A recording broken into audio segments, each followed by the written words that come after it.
All right, let's read a Rambler from Dr. Johnson. Today we're going to read Rambler number 47 for Tuesday, August 28th, 1750.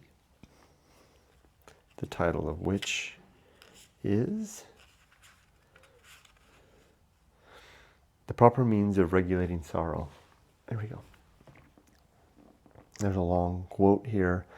Looks like Latin. I won't even attempt to read that. And then another quote. Here we go. Let's read this quote. This is from the Earl of Orrery.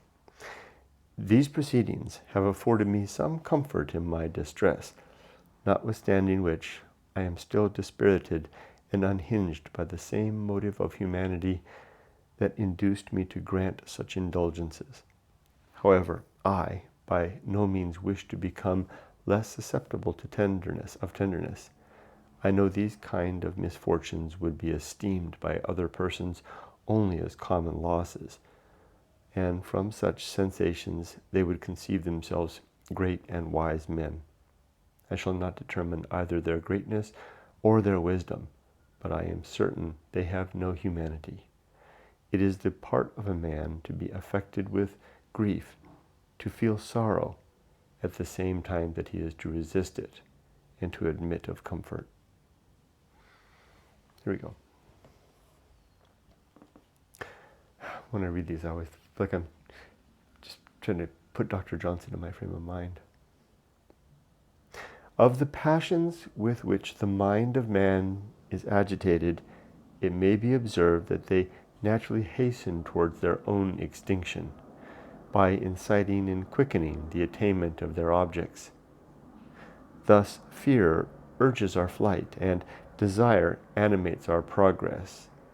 And if there are some which perhaps may be indulged till they outgrow the good appropriated to their satisfaction, as it is frequently observed of avarice and ambition, yet their immediate tendency is to some means of happiness really existing, and generally within the prospect. The miser always imagines that there is a certain sum that will fill his heart to the brim, and every ambitious man, like King Pyrrhus, has an acquisition in his thoughts that is to terminate his labors, after which he shall pass the rest of his life in ease or gaiety, in repose or devotion. Sorrow is perhaps the only affection of the breast that can be accepted from this general remark, and it therefore deserves the particular attention of those who have assumed the arduous province of preserving the balance of the mental constitution. The other passions are diseases indeed, but they necessarily direct us to their proper cure. A man at once feels the pain and knows the medicine, to which he is carried with greater haste, as the evil which requires it is more excruciating, and cures himself by unerring instinct, as the wounded stags of Crete are related by Elion to have recourse to vulnerary herbs.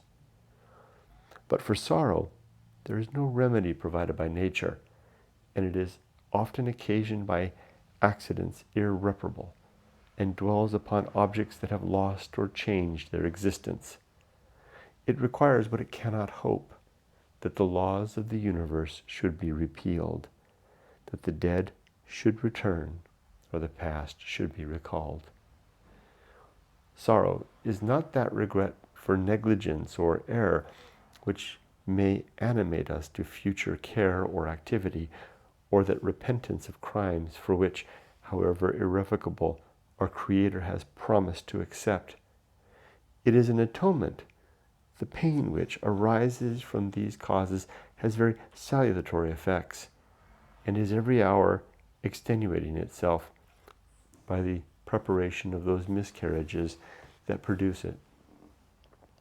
Sorrow is properly that state of the mind in which our desires are fixed upon the past, without looking forward to the future, an incessant wish that something were otherwise than it has been, a tormenting and harassing want of some enjoyment or possession which we have lost and which no endeavors can possibly regain. Into such anguish many have sunk upon some sudden diminution of their fortune, an unexpected blast of their reputation, or the loss of children or of friends. They have suffered all sensibility of pleasure to be destroyed by a single blow, have given up forever their hopes of substituting any other object in the room of that which they have lament, resign their lives to gloom and despondency, and worn themselves out in unavailing misery. Yet so much is this passion the natural consequence of tenderness and endearment that, however painful and however useless, it is justly reproachful not to feel it on some occasions. And so widely and constantly has it always prevailed that the laws of some nations and the customs of others have limited a time for the external appearances of grief caused by the dissolution of close alliances and the breach of domestic union. It seems determined by the general suffrage of mankind that sorrow is to a certain point laudable as the offspring of love, or at least pardonable as the effect of weakness, but that it ought not to be suffered to increase by indulgence, but must give way after a stated time to social duties and the common avocations of life. It is at first unavoidable, and therefore must be allowed, whether with or without our choice. It may afterwards be admitted as a decent and affectionate testimony of kindness and esteem. Something will be extorted by nature, and something may be given to the world.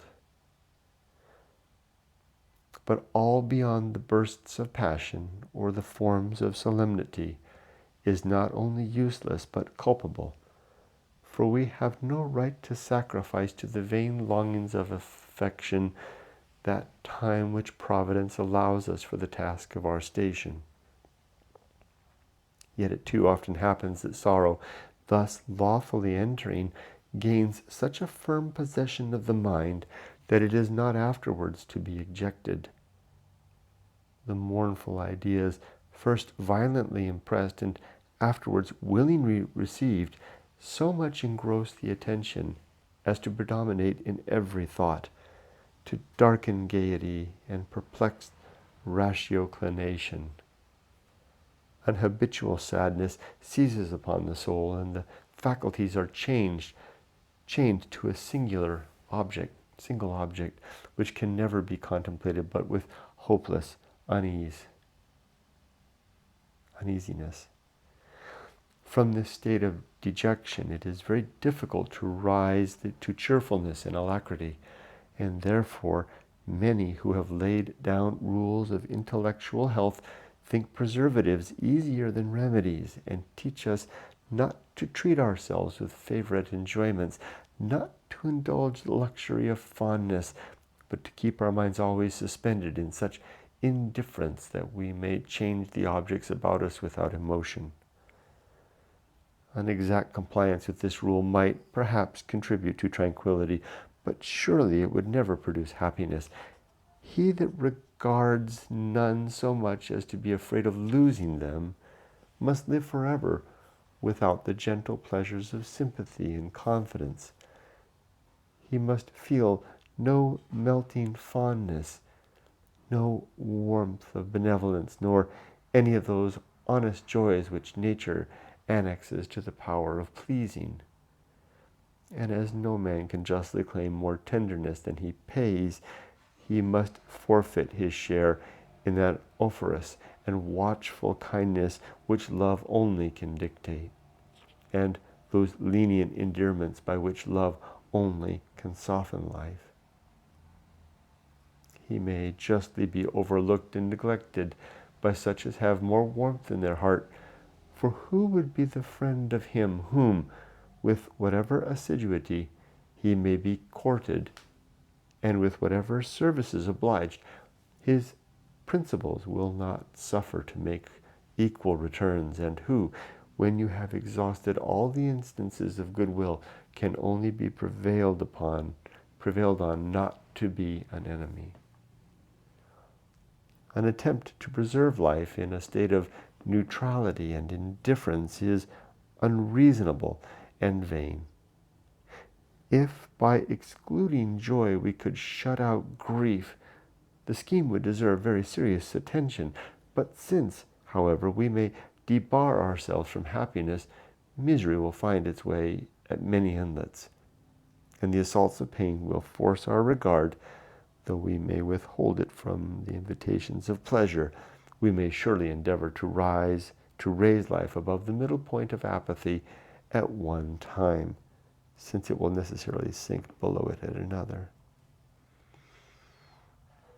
But though it cannot be reasonable not to gain happiness for fear of losing it, yet it must be confessed that in proportion to the pleasure of possession will be for some time our sorrow for the loss.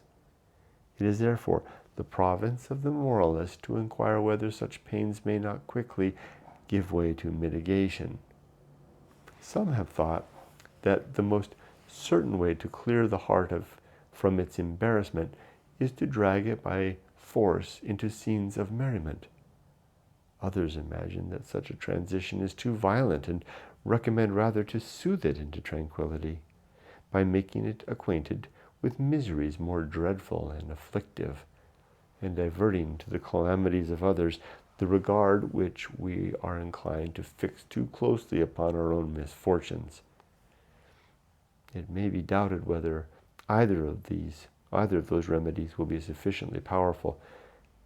The efficacy of mirth it is not always easy to try, and the indulgence of melancholy may be suspected to be one of those medicines which will destroy if it happens not to cure. The safe and general antidote against sorrow is employment. It is commonly observed that among soldiers and seamen, though there is much kindness, there is little grief. They see their friends fall without any of that lamentation which is indulged in security and idleness, because they have no leisure to spare from the care of themselves, and whoever shall keep his thoughts equally busy will find himself equally unaffected with irretrievable losses.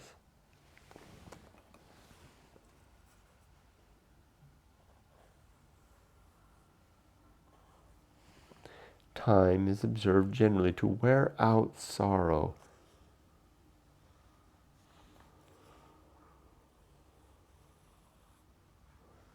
And its effects might doubtless be accelerated by quickening the succession and enlarging the variety of objects. And I quote, "'Tis long ere time can mitigate your grief. To wisdom fly, she quickly brings relief." That's F. Lewis. Sorrow is a kind of rust of the soul, which every new idea contributes in its passage to scour away.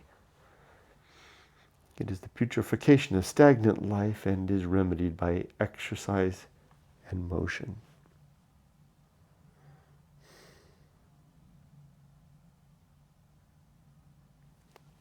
That's the end of it.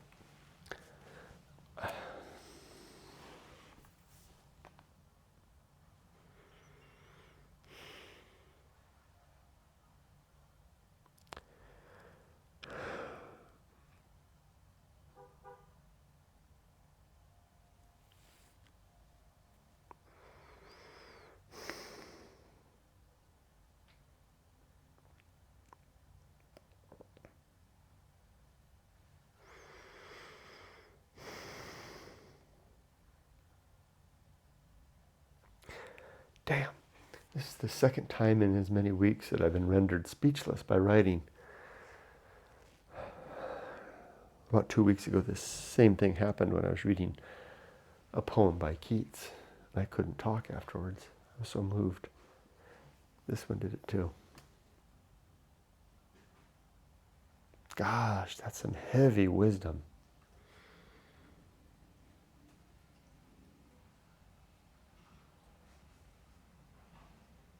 I'm going to have to read that one again later. There's a couple of items in there that I underlined that relative to that in that area, and those two passages, and then two sentences, and then some other areas that I want to read and maybe extract and find a way to throw into going alone relative to some of the principles there.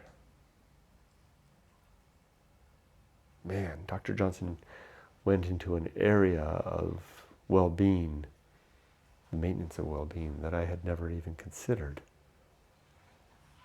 Although I had heard Emerson say something similar in Self-Reliance. Do your work, Emerson says. Now there's more to it than that, but that's all that needed to be said. I'm going to leave it at that. Thanks for joining me.